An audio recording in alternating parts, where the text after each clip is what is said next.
Today we're going to show the proper way of putting the Lucas device on utilizing a two-person rescue. So as you can see, the person on the right that's doing chest compressions is immediately going to come in and start manual chest compressions. The person on the left side is going to bring the Lucas in along with the LifePak 15. The first step always when applying the Lucas is to open the case and turn it on. The second step is to undo the Velcro, get the backboard, and slide it under the patient's head. Remember, all steps are going to be performed while chest compressions are in progress.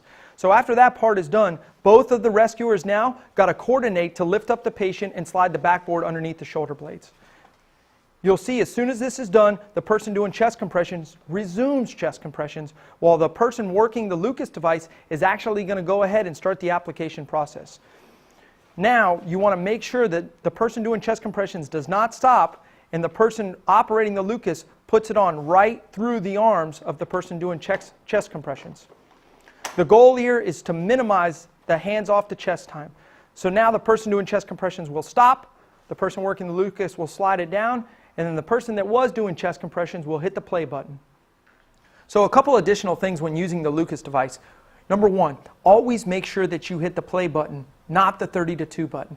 So the 30 to 2 button is going to pause every 30 compressions to allow for 2 ventilations. All of the times that we would utilize the Lucas here at Palm Beach County Fire Rescue is continuous chest compressions. Another thing to take into consideration is the pause button. Every 2 minutes we need to pause the Lucas device and look at the monitor to find out if the patient's in a ventricular dysrhythmia.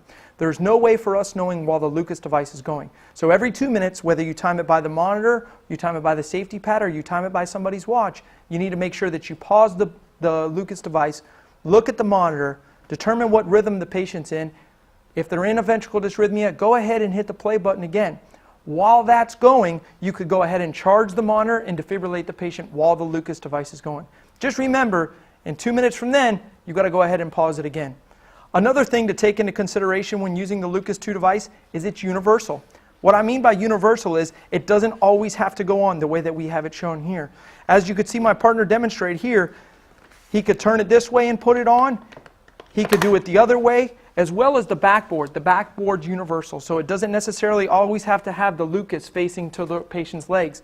The Lucas emblem down here could also be facing towards the head. So it doesn't matter which way you take it out of the bag and put it on the patient, it's going to work either way.